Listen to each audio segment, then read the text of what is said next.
sama BPP gitu.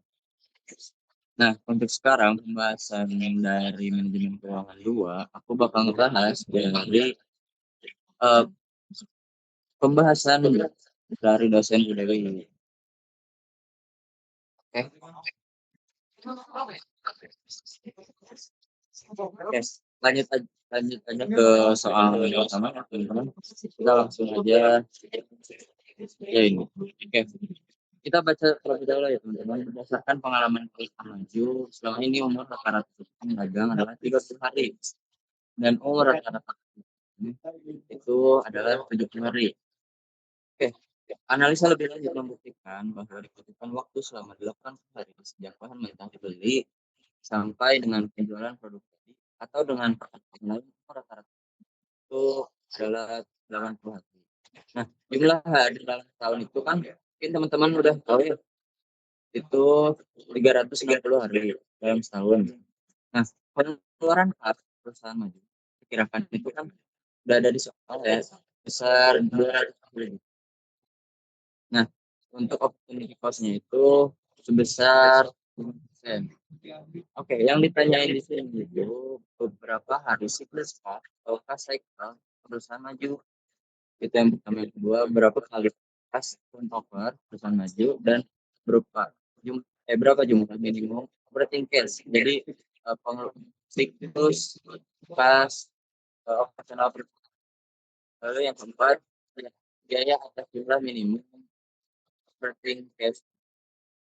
Kita lanjut saja ke jawaban. Kita masih diketahui terlebih dahulu. Nah ya,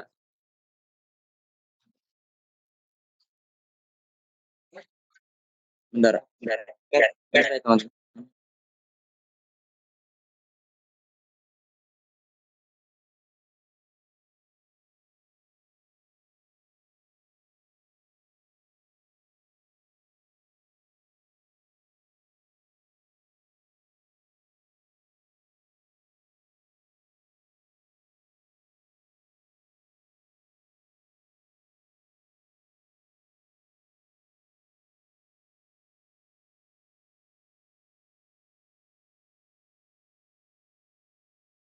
Tes, tes, tes.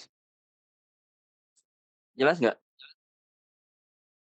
Oke, aku on mic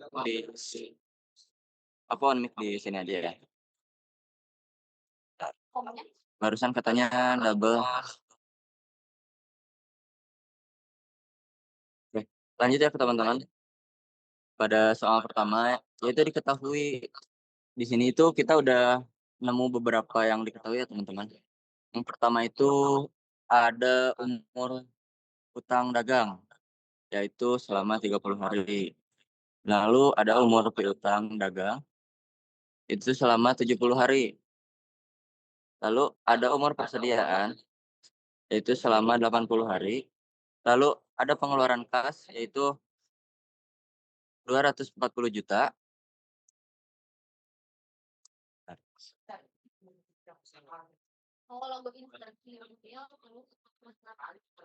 Oke. Oke. Nah, teman-teman, kita udah nemu beberapa yang diketahui. Barusan udah sampai pengeluaran kas 240 juta ya teman-teman. Sini. Nah, lalu ada jumlah hari per tahun itu kan teman-teman juga udah tahu ya 360 hari. Lalu untuk opportunity cost-nya itu 5%. Nah, yang ditanyain di sini itu perihal cash cycle, first turnover, operating cash, dan juga minimum operating cash. Nah, lanjut teman-teman.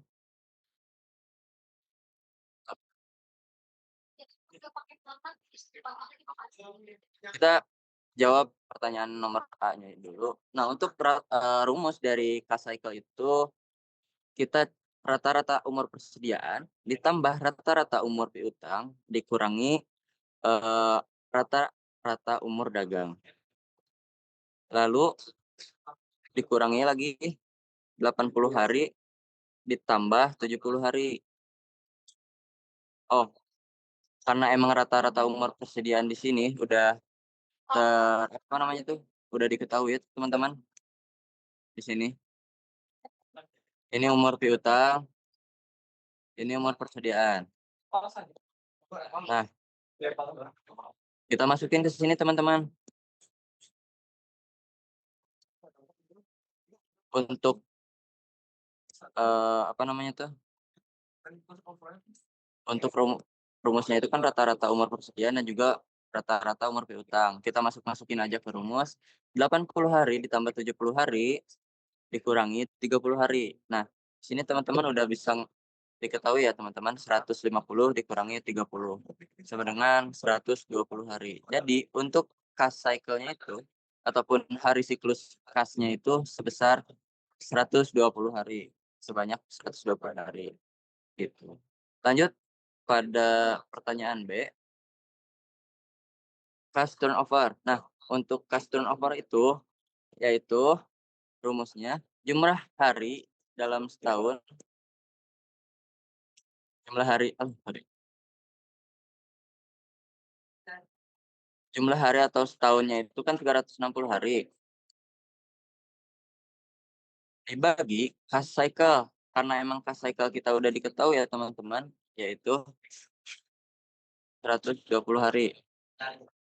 Jadi kita masukin aja ke rumus sama dengan 360 dibagi 120 teman-teman, sebanyak 3 kali. Jadi berapa kali cash turnover dalam perusahaan maju itu? Yaitu sebanyak 3 kali. Oke. Lanjut ke pertanyaan yang ketiga, jumlah minimum operating cycle. Nah, mungkin teman-teman juga udah pernah belajar dari pembahasan Ibu Dewi untuk rumus dari jumlah minimum operating cycle itu yaitu total pengeluaran kas per tahun dibagi kas turnover. Jadi teman-teman dalam mengerjakan soal manajemen keuangan itu harus berurutan teman-teman, karena dari pertanyaan-pertanyaan yang ada itu saling, berikatan gitu, saling berikatan. Karena kalau misalkan kalian, menjawab dulu, misal dari soal soal itu, misal kalian pengen ngerjain yang C dulu, nggak bisa karena emang, kita harus mengerjakan itu dari awal dulu, dari fast cycle, turun ke fast turnover, lalu turun lagi ke operating cash gitu. Nah, lanjut untuk yang pertanyaan ketiga itu, rumus dari jumlah minimum operating cycle itu sama dengan total pengeluaran kas per tahun dibagi cash turnover. Karena emang, total pengeluaran di sini sudah diketahui ya teman-teman, yaitu, eee, sebanyak 240 juta. Nah, jadi kita masukin aja ke rumus yaitu 240 juta dibagi 3 sama dengan 80 juta, gitu teman-teman. Sebenarnya gampang sih kalau misalkan kalian udah tahu rumus ya teman-teman. Jadi kalian tinggal masukin aja apa yang sudah diketahui ke rumusnya, gitu.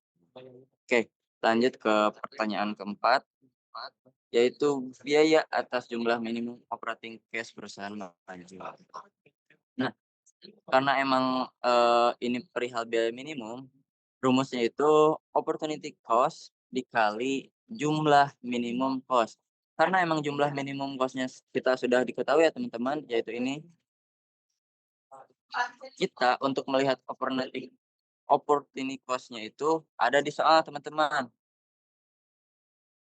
Nah, jadi kita masukin aja rumusnya yaitu 5% dikali 80 juta sama dengan 4 juta. Jadi biaya minimum operating cash perusahaan maju itu sebesar 4 juta. Oke, sampai sini teman-teman paham nggak apa yang aku jelasin?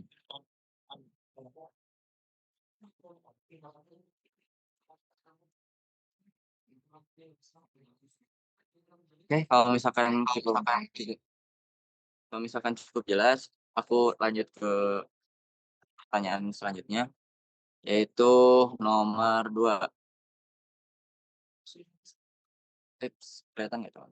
Oke, itu soal 2 itu PT Sukses memperlukan aktiva senilai 560 juta dari sebuah perusahaan leasing menawarkan membiayai keperluan ini dengan cara sewa sebanyak 5 kali. 5 kali dalam 5 tahun. Pembayaran di awal dengan tingkat keuangan 16% per tahun apabila bank bersedia memberikan pinjaman dengan bunga 18% untuk membeli aktiva tersebut, tentukan mana, alternatif mana yang bisa dipilih dari PT Sukses apabila pajak 50%.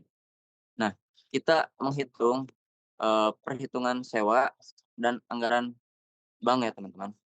Nah, karena emang, yang ya ada beberapa perusahaan yang menawarkan itu ada dari, perusahaan leasing yang menawarkan membiayai keperluan sewa, lalu juga ada bank yang bersedia memberikan pinjaman. Nah, yang, eee, yang relevannya itu yang mana teman-teman? Kita di sini hitung ya. Oke, dari perhitungan sewa kita sudah diketahui yaitu 500 kita itu memerlukan, dana ya, kita memerlukan dana itu sebesar 560 juta. Nah, untuk rumusnya itu dikalikan, eee, 4 sigma T1 yang di mana, apa namanya tuh, ini tuh udah ada di rumus perihal perhitungan perpajakan kalau nggak salah ya. Aku juga agak sedikit lupa teman-teman perihal yang ini.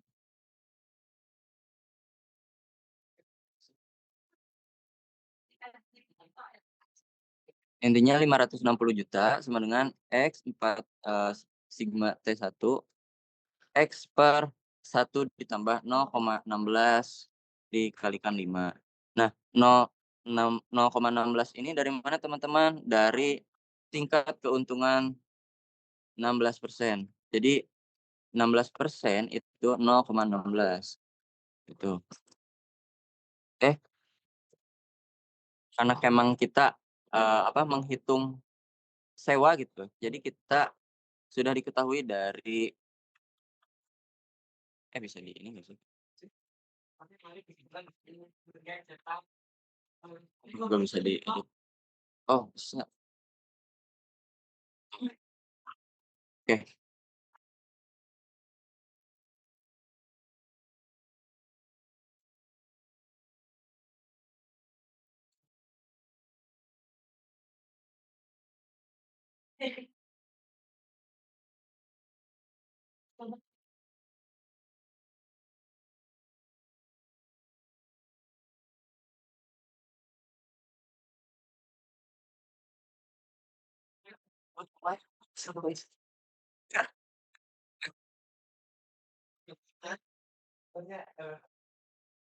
Sebentar ya teman-teman.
Tes tes. Tes tes tes. Sorry ya teman-teman, barusan ada kendala teknis karena berhubung saya kurang mengetahui cara memakai ini gitu ya, mohon dimaklumi ya teman-teman. Aduh. Oke lanjut teman-teman ke, eee, oke lanjut teman-teman, kita ke perhitungan sewa tadi sudah diketahui 560 juta sama dengan X ditambah, apa yang sudah diketahui teman-teman, yaitu perihal keuntungan sewa dan juga eh, keuntungan sewa per tahun dan juga sebanyak, eee, cara sewa sebanyak 5 kali gitu. Nah sorry, dari hasil ini kita bisa masukkan untuk hasilnya itu sebanyak hasil, eee, saril eh, sorry, hasil dari penjumlahan ini yaitu sebanyak 3,798. Jadi kita masukkan X sama dengan 560 juta per 3,798. Kita dapat hasilnya yaitu sebanyak 147.446,024. Sorry, bukan juta ya, 147.446,024. Lanjut, untuk perhitungan dari angsuran bank, untuk angsuran bank sama rumusnya teman-teman ya, karena emang, eee, apa namanya tuh, rumusnya itu sama perihal perhitungan. Kita masukkan aja 560 juta sama dengan X 5 sigma T1, lalu X dibagi 1 ditambah 0,18 dikalikan 5. Nah, untuk, 0,18 ini dari mana teman-teman? Dari ini, bunga anj bunga bunga 18%. Sorry ya teman-teman, tulisan saya jelek. Oke, lanjut. Untuk, hasilnya yaitu 560 juta sama dengan 3,127 X. Ini untuk hasil dari perhitungannya teman-teman. Hasil ini dari mana teman-teman? Sama kayak yang di sini teman-teman. Jadi PVA ditambah 0,16. Jadi hasilnya itu 3,127 X gitu teman-teman. Lalu kita ketahui untuk, X-nya sama dengan 560 juta dibagi 3,127 sebanyak 179.85,385. Nah, untuk membaca ini ya, mungkin teman-teman ada yang paham, ada juga yang kurang paham gitu. Untuk membaca hitungan di belakang koma itu, kita jangan nyebut ratusan teman-teman, karena mungkin nantinya teman-teman pasti bakal ditegur atau enggak, ya dimarahin lah sama dosen-dosen keuangan. Untuk membaca angka di belakang koma itu harus satu-satu teman-teman, nggak boleh disebutin semua. Misal ini 385. Nah, ini tuh bukan 385 teman-teman kalau misalkan di belakang koma, tapi 385. Nah, gitu. Mungkin ini hal-hal kecil yang mungkin teman-teman baru tahu juga. Oke, lanjut. Untuk total PV kas keluar sewa adalah 147 teman-teman, 147 ini dari mana? Dari perhitungan sewa. Oh, dari perhitungan sewa, gitu. Dan total kas keluar dari cicilan bank yaitu sebanyak 179.85,385. Nah, berarti kita bisa ngitung nih, lebih besar yang mana, lebih kecil yang mana, dan maka kita bisa lihat teman-teman perbandingan antara kas keluar dari sewa ataupun dari cicilan bank itu lebih, apa ya, lebih kecil dari, lebih kecil kas, apa namanya tuh, sewa gitulah intinya, daripada cicilan ke bank gitu teman-teman. Karena perbandingannya itu sangat jauh ya teman-teman, bisa dilihat ini, dilihat. Makanya kita bisa dapat simpulkan, yaitu berarti kas keluar sewa lebih kecil daripada kas keluar dari cicilan bank. Maka jawabannya itu alternatifnya itu untuk sewa diterima. Gitu, teman-teman. Oke, cukup jelas, teman-teman, atau masih kurang paham? Maaf sebelumnya karena emang jelasin aku acak-acakan ya gitu. Mungkin kalau misalkan ada yang kurang paham nanti ditanyain di akhir aja ya, teman-teman. Oh, boleh? Nggak kelihatan? Oh, boleh yang raise hand on mic. Kak, Boleh, Fahmi gimana? ini teh kan, tadi teh yang di atas sigma T+1 teh ada angka ya, ada angka Ya, 5 ada angka 4. Nah itu teh sebenarnya teh berpengaruh tuh sih ke perhitungannya. Soalnya tadi teh bingung dilihat itu teh ada ngaruhnya enggak sih ke perhitungan. bentar.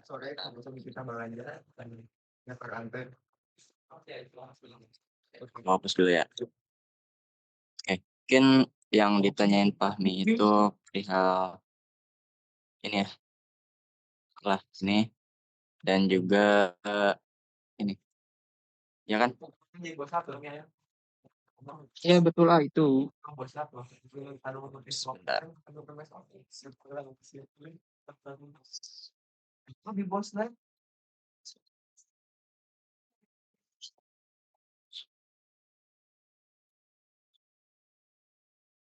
Sebenarnya untuk fungsi dari sigma ini, tes tes, ada suaranya nggak? Oh, ada. Nah, untuk sigma ini tidak berpengaruh tidak berpengaruh secara signifikan, teman-teman. Sebenarnya ini tuh aku juga salah, harusnya 5 ini tuh yang di atas. Karena kan yang ditanyanya kan, eee, apa namanya tuh, si 50%, teman-teman, itu. Jadi untuk yang di atas sigma itu tidak berpengaruh karena emang aku ngikutin rumus ya, teman-teman. Karena untuk perhitungan sewa itu oh sorry, mungkin teman-teman ada, kalau misalkan di rumus itu ada, kalau misalkan perhitungan sewanya itu di atas sigmanya itu 4 dan kalau misalkan perhitungan angsuran bank itu di atas sigmanya itu 5. Nah, aku pun kurang ngerti itu teh kenapa bisa 4 kenapa bisa 5 karena itu udah ada di rumusnya gitu, paham ya? Oh, oke oke siap, Kak. Makasih ya. Oke, mungkin nanti juga aku bakal, apa namanya tuh, research ulang perihal perhitungan sewa dan juga angsuran bank.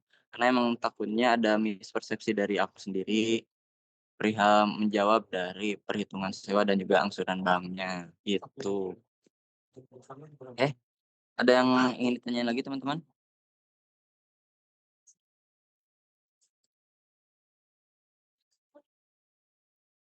Oke, kalau tidak ada, aku lanjut ya,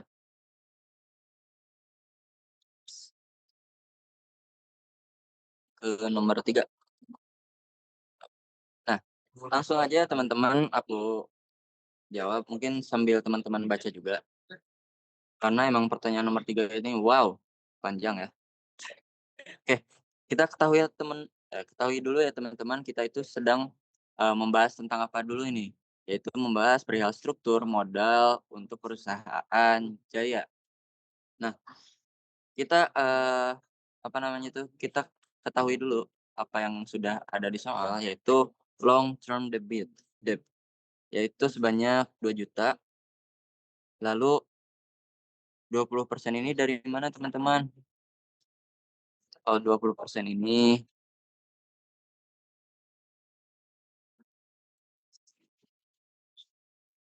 oh, dipresentasikan, karena emang nanti pun hasil-hasil dari apa yang diketahui nah, hasil-hasil dari ini nantinya bakal jadi persenan, teman-teman. Nah, lanjut, untuk long term debt-nya itu 2 juta jadi 20%, preference preference stock-nya itu 3 juta jadi dipresentasikan jadi 30%. Lalu untuk common stock-nya itu 5 juta dipresentasikan jadi 50%.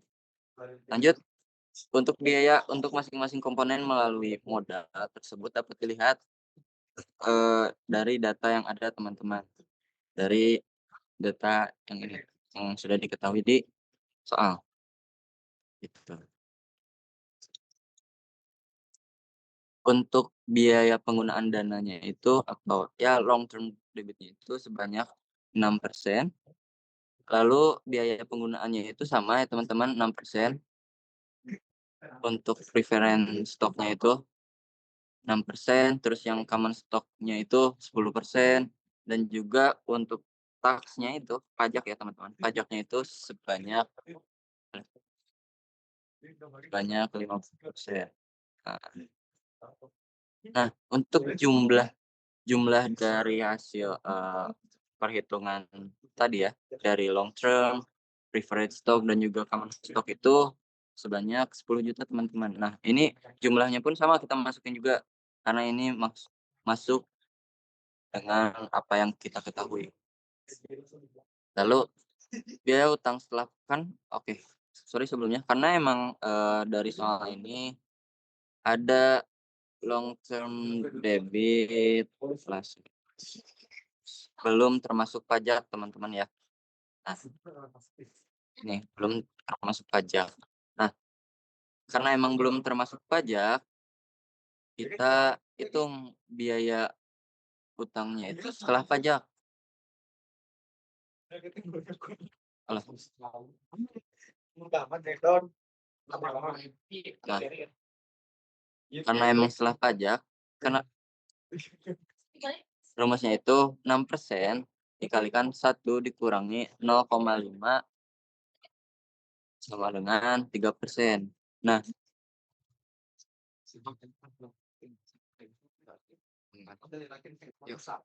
nah, kita bisa lihat teman-teman untuk biaya setelah pajak. Nah, karena ada ini teman-teman, ini si pajaknya itu 50%, jadi setengah setengah dari, apa yang namanya tuh, long term debt-nya itu sebanyak 3% teman-teman. Jadi yang kita ketahuinya itu mana? Nah, yang ini tuh sudah tidak berlaku teman-teman, karena ini tuh sebelum pajak. Nah, yang sudah berlaku sekarang itu yang setelah pajak ini. Lanjut teman-teman ya. Terus kita lihat lagi keuntungan yang diperoleh. Keuntungan yang diperolehnya itu sebanyak 2 juta, di mana 50% dibayarkan sebagai dividen, yaitu 1 juta, dan 50%-nya itu sebagai laba ditahan, teman-teman. Seperti itu. Lalu yang ditanyakan itu yang pertama, hitunglah wasted cost of capital perusahaan, lalu hitunglah biaya modal rata-rata yang baru atau marginal cost of capital, lalu hitunglah biaya modal rata-rata yang baru gitu, teman-teman. Marginal cost capital masih sama, teman-teman. Jika tambahan modal sebanyak 500.000. Nah, kita jawab ya, teman-teman. Karena emang, kita masukin dulu ke tabel.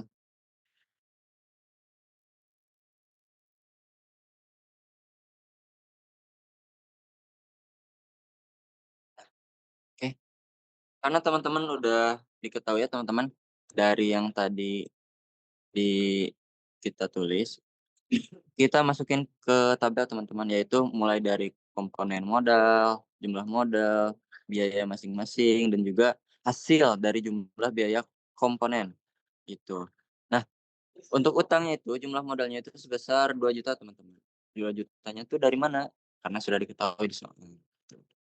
Nah, untuk biaya masing-masingnya itu berapa per utang, per saham, per modal. Nah, untuk biayanya itu sudah diketahui ya teman-teman, dari tadi, dari yang udah kita bahas di atas. Kenapa 3%? Karena itu biaya utang setelah pajak teman-teman. Di sini, tuh. Nah, untuk hasil dari, biaya komponen dari utang ataupun long term debit gitu ya, yaitu sebesar 60.000 teman-teman.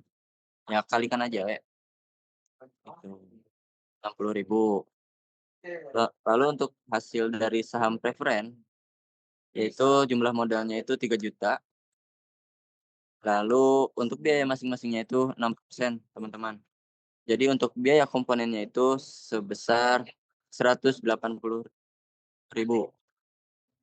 Lalu untuk, common stock atau bisa dibilang modal sendiri ya, untuk modal sendirinya itu sebesar 5 juta teman-teman. Dan untuk biaya, masing-masing komponennya itu 10%. Jadi 10% dari 5 juta itu sebesar 500.000. Nah, kita jumlahin teman-teman. Untuk jumlah modalnya dulu, ep apa, pencet. Nah, untuk jumlah, dari modalnya itu 10 juta. Dan untuk jumlah biaya komponennya itu udah kita simpulkan yaitu sebesar 740.000. Nah, sekarang kita hitung WACC ya teman-teman. WACC itu Weighted Cost of Capital, itu. Sebenarnya aku belibet gitu ngomongnya ya, jadi singkat aja WACC. Yaitu 740.000 dibagi 10 juta dikalikan 100%. Kita dapat hasilnya yaitu 7,4%, gitu teman-teman. Nah ini tuh belum beres ya teman-teman, karena kita masih belum menghitung dari persentase gitu ya teman-teman, persentase. Karena kan tadi kita udah ketahui ya kalau nah ini, ada yang sudah kita persentase teman-teman. Karena, eee, kita bisa menghitung 2 WACC, antara yang persentase sama yang enggak teman-teman, gitu. Oke, sekarang kita bakal menghitung persentase si total dari komponen modalnya gitu. Oke, untuk, utang itu sebesar 20%. Eh,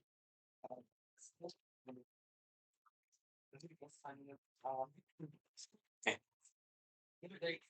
Untuk, utangnya itu sebesar 20%, saham preferennya 30%, dan modal sendirinya itu 50%. Nah, untuk hasil dari 20% dikalikan 3% itu sebesar, 0,006 tadi. Lalu mungkin, teman-teman bisa hitung juga gitu di, kalkulator kalian ataupun kalian hitung pribadi. Untuk hasilnya itu 0,744. Sorry, 0,074 teman-teman. Ini tuh, aku kurang nolnya. Oke, untuk, WACC dari proporsi modal yaitu sebesar 0,074 dibagi 7,4, bukan dibagi, per 7,4. Jadi sama aja ya teman-teman, karena ini WACC biasa yang atas, yang bawah menggunakan proporsi modal. Proporsi itu sebagai ya persentase lah gitu. Mungkin itu. Lanjut, untuk yang B, hitung biaya modal rata-rata yang baru ataupun marginal cost. Lalu di mana ada tambahan modal keseluruhan sebanyak 2 juta. Nah, untuk long term-nya, terus untuk preferred stock-nya, dan juga modal sendirinya, kalian udah ketahui juga kan, yaitu persentasenya itu 20%, 30%, dan juga 50%. Nah, untuk WACC menggunakan modal sendiri, kita hitung juga teman-teman di sini. Kita buat tabel karena keuangan ini nggak luput dari tabel ya teman-teman. Nah, oke, untuk utangnya sendiri yaitu 400.000, kita masukkan aja ke tabel 400.000, 600.000, dan juga 1 juta. Ini dari mana? Ini ya teman-teman dari soal yang sudah kita ketahui. Tuh, lanjut. Nah, untuk, jumlah modal itu seperti yang di soal dan untuk biaya masing-masingnya sama kayak yang sudah kita ketahui di atas, teman-teman. Untuk mana? Nah, untuk biaya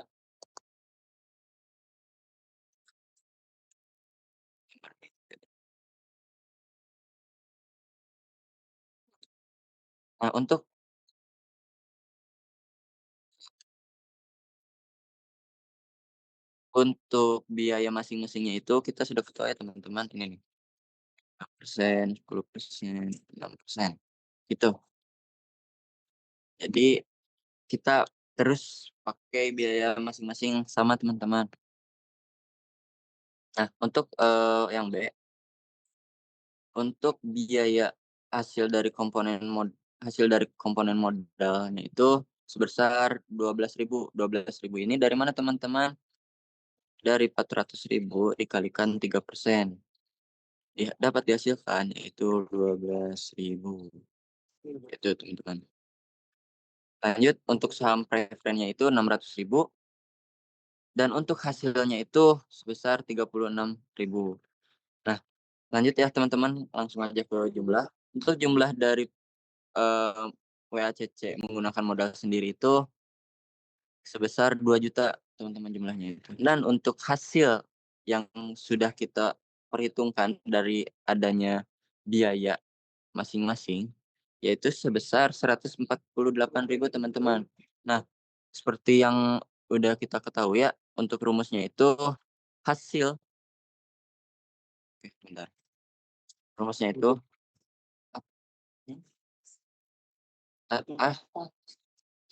susah, mungkin ini ketik masing-masing aja ya, teman-teman. Nah, untuk rumusnya itu hasil dari komponen modal dibagi jumlah modal. Nah, itu untuk hasilnya ya, teman-teman. Untuk hasilnya yaitu 0,074 atau 7,4%. Itu sama ya, teman-teman, kayak yang di atas. Lanjut, untuk hitunglah biaya modal rata-rata yang baru jika tambahan modalnya 500.000. Nah, 500.000-nya itu dari mana, teman-teman? Ini ini ya, sorry. Nah, ini teman-teman, set, nah, itu udah ada di soal ya, teman-teman. Lanjut,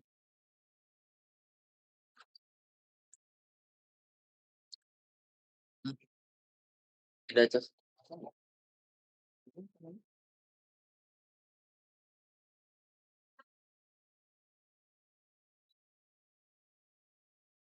bentar ya, teman-teman. Nah,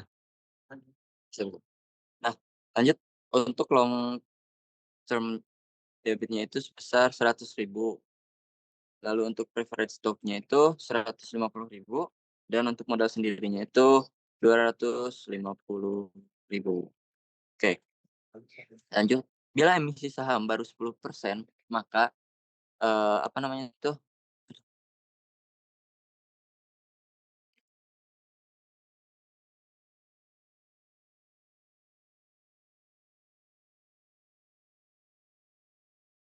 nah, untuk, karena bila emisi saham itu baru 10%, maka marginal of capital ataupun dana tambahannya itu 500.000 dan tambahan modalnya itu kan 500.000 ya, teman-teman. Makanya kita hitung dari 10% ini dibagi satu dikurangi 10%. Jadi itu tuh hasilnya tuh 0,0001 kalau nggak salah, 10%. Jadi hasil dari, apa namanya tuh, emisi sahamnya itu sebesar 11,1%, teman-teman. Nah, ada, teman-teman, dari, rumusnya itu sendiri, teman-teman, kalau misalkan teman-teman udah baca-baca gitu dari apa yang udah dipelajari di manajemen keuangan, itu ada rumusnya untuk perhitungan saham. Lanjut, teman-teman, untuk, kita masukin aja ke tabel. Untuk komponen modalnya itu 100.000, 150.000, dan, 250.000 dan hasilnya 500.000. Alah, masih. Nah, Nih, nah untuk hasil dari utang itu sebesar 3.000 dan hasil dari saham preferen itu 9.000 dan hasil dari modal sendiri itu sebesar 27.750 dan jumlah dari hasilnya itu sebesar 39.750. Nah, udah kita ketahui ya teman-teman dari hasil dari komponen modal dan juga jumlah modal. Nah, kita udah harus membedakan perihal hasil komponen modal dan juga jumlah modal gitu. Kita dapat, simpulkan yaitu untuk WACC-nya itu 39.750 dibagi 500.000 dikalikan 100%. Untuk rumusnya itu pasti seperti itu teman-teman, terus-menerus. Oke, untuk hasilnya itu sebesar 0,0795 atau bisa kita persentasekannya itu 3,95%, gitu. Nah, oke, lanjut kita simpulkan teman-teman. Apabila kebutuhan dana kurang dari sama dengan 2 juta, maka WACC-nya itu sebesar 7,4%. Sedangkan apabila kebutuhan dananya itu lebih sama dengan 2 juta, maka WACC-nya itu 7,95%.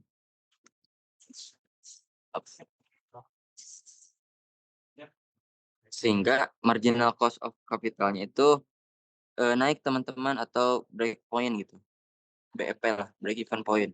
Nah, untuk jumlah dari BEP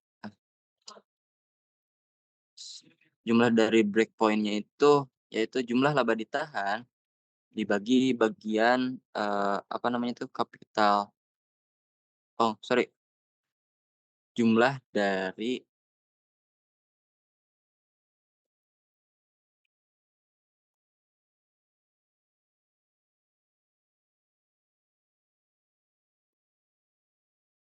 oh 50%-nya itu pajak teman-teman ya, di-tax.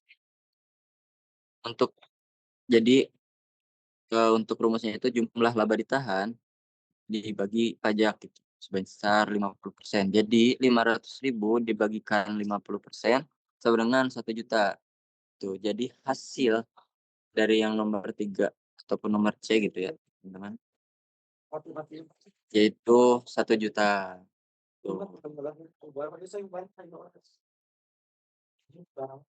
Oke, kita lanjut ke soal terakhir ya teman-teman, yaitu obligasi PT Bersinar akan jatuh tempo pada 20 tahun mendatang. Nah, kita, memprediksi ya teman-teman bahwa PT Bersinar itu akan jatuh tempo pada 20 tahun mendatang. Obligasi tersebut mempunyai nilai par sebesar, 2 juta dan memberikan kupon sebesar 16% per tahun, yaitu untuk pembayaran dilakukan 2 kali dalam setahun.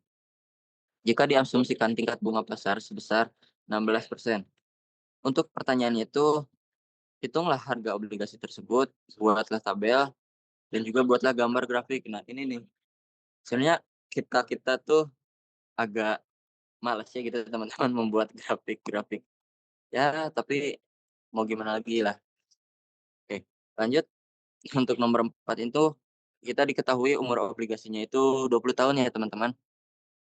Umur obligasinya 20 tahun, obligasinya itu 20 tahun, nilai nominalnya itu 2 juta dan untuk kuponnya itu 16% per tahun, dikali 2 juta. Kenapa dikalikan 2 juta? Karena pembayaran dilakukan 2 kali dalam setahun. Nah, tuh. Jadi hasilnya 320 karena pembayaran tuh kan, karena emang pembayaran obligasi itu 2 kali dalam setahun, gitu teman-teman. Oke, lanjut untuk, rumusnya itu, untuk obligasinya itu P sama dengan pencet wae.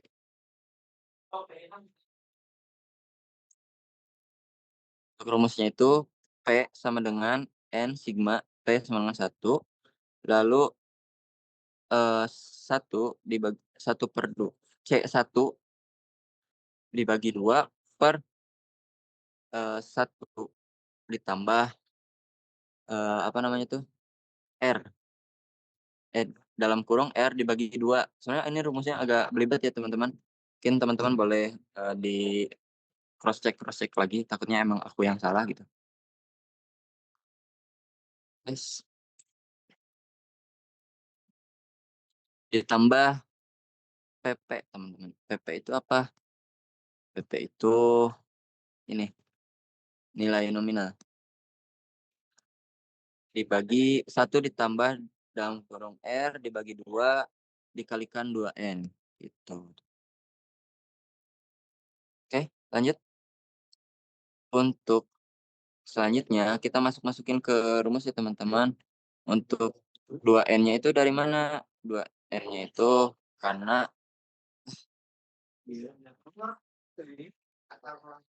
karena kita udah mengetahui ya teman-teman bahwa pembayarannya itu 2 kali. 2 kali. Makanya kita masukkan 2N, lalu 320.000 dibagi 2 dibagikan 1 ditambah 0,16 dibagi 2 T. 0,16 ini dari mana teman-teman? Dari kupon. Kupon per tahun. Itu teman-teman. Ditambah dari, nilai nominalnya itu kan 2 juta ya teman-teman. Dibagi 1 ditambah 0,08 dibagi 2 dikalikan 42N.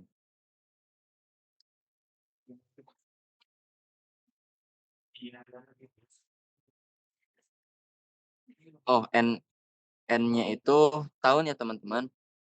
Karena emang 2N-nya itu udah diketahui N-nya itu tahun, maka 2 dikali 40. Nggak kelihatan ya ini. Nah, ini nih. Nah, maka untuk hasilnya itu, P sama dengan 160 per pipa.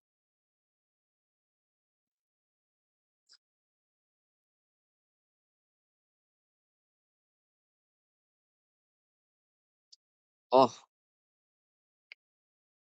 160% per pipa, 8% 40 ditambah 2 juta per pipa 8%. Nah, untuk hasil dari 11,924-nya itu dari mana teman-teman? Dari perhitungan ini tuh. Dan untuk 0,046-nya itu perhitungan dari mana teman-teman? Dari sini, gitu. Ini saling berikatan ya teman-teman. Oke, 160.000 dikali 11,9246 ditambah 2 juta dikali 0,046. Dapat hasilnya yaitu sebesar 1.907.933 Rp1.907.936 ditambah 92.000 teman-teman. Nah, untuk hasilnya itu 1.999.936 rupiah.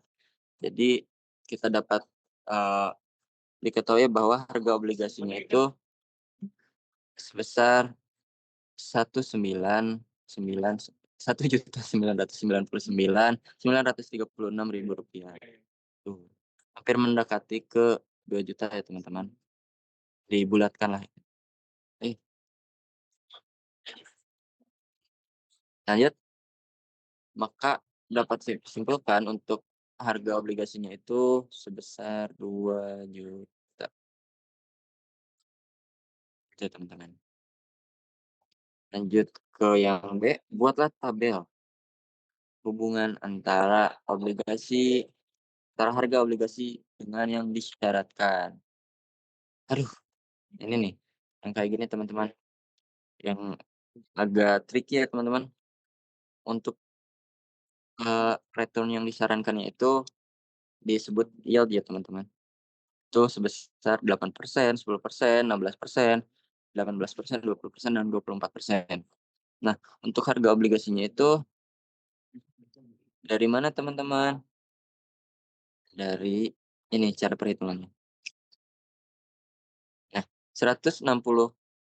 Ini cara perhitungannya teman-teman, takutnya emang teman-teman kurang paham. Ini teman-teman bisa baca-baca aja ya. Lumayan tricky untuk perhitungan dari harga obligasinya. Kenapa bisa tiba-tiba 3.583.480.000? Nah, ini teman-teman dari hasil perhitungan ini. Boleh?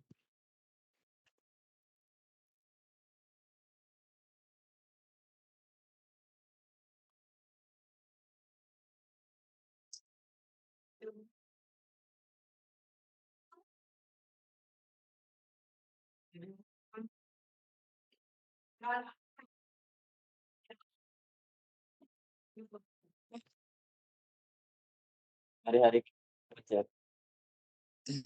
Benar ya teman-teman? Nah, ini soalnya tab. Nah,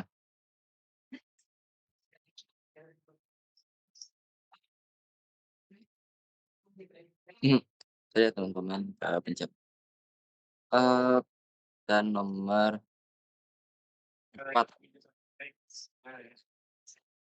Mungkin teman-teman bisa dilihat-lihat lagi ya cara perhitungan dari, hubungan antara harga obligasi dengan return yang disyaratkan.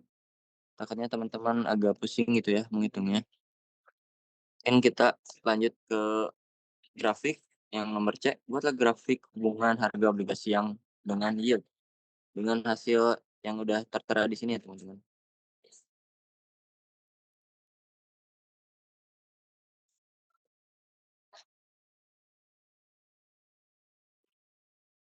Untuk harganya itu kita bikin perbandingan, dan untuk harga dari 3 juta ke atas itu ada 2 ya teman-teman, dari harga obligasi yang 8% dan juga 10%. Dan untuk yang ada di 2 juta itu harga obligasi dengan persentase 16%, dan sisanya yaitu yang 20%, 18%, dan juga 24%, yang persentasenya gede gitu.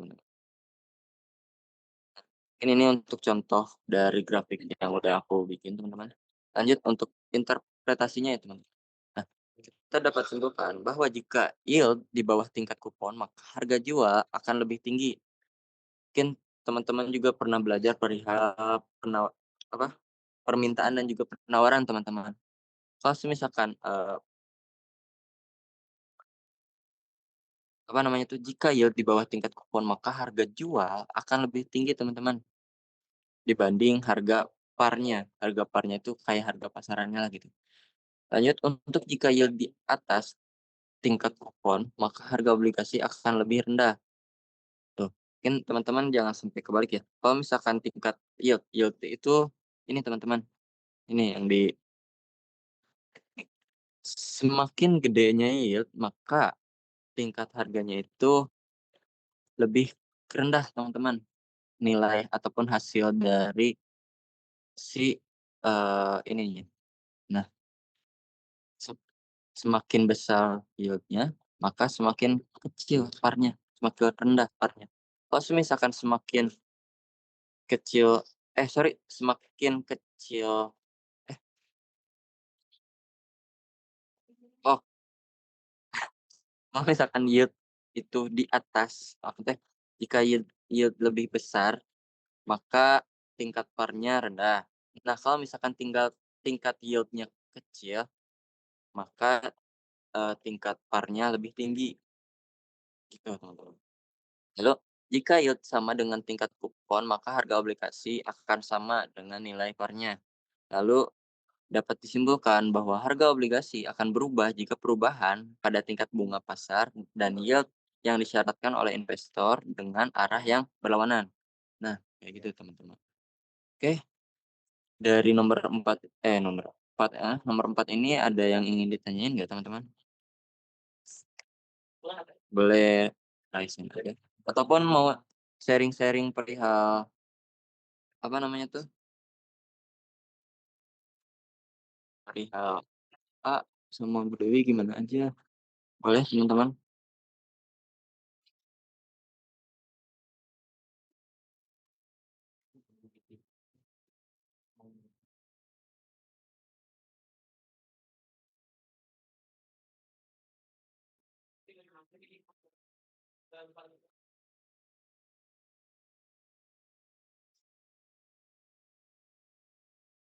Boleh teman-teman, ada yang pengen ditanyain nggak?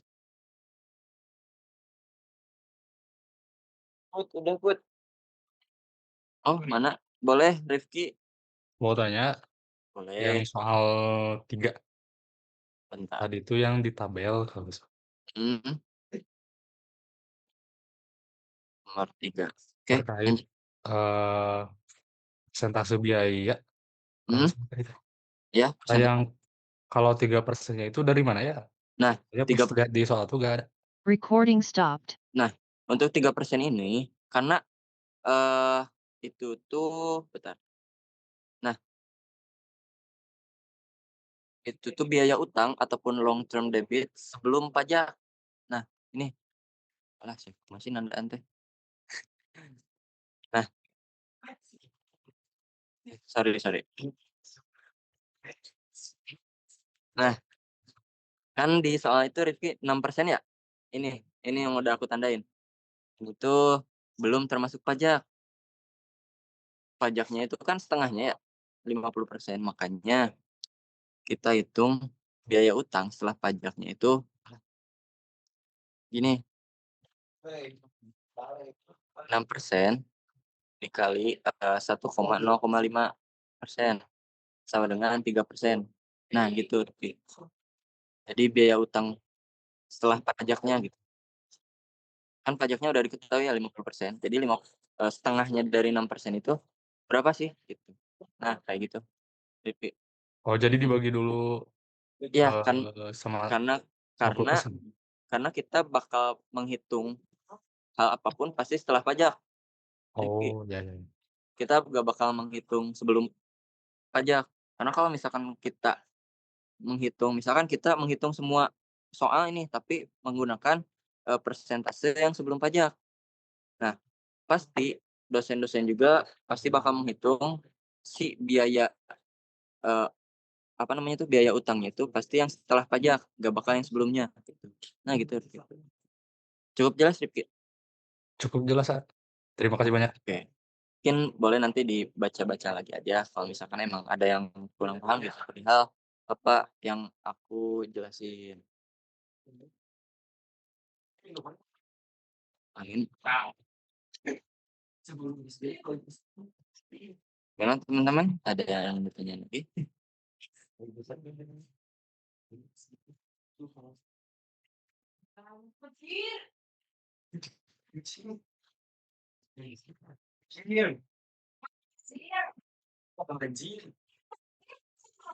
Gimana teman-teman? Ada yang ingin ditanyain lagi nggak?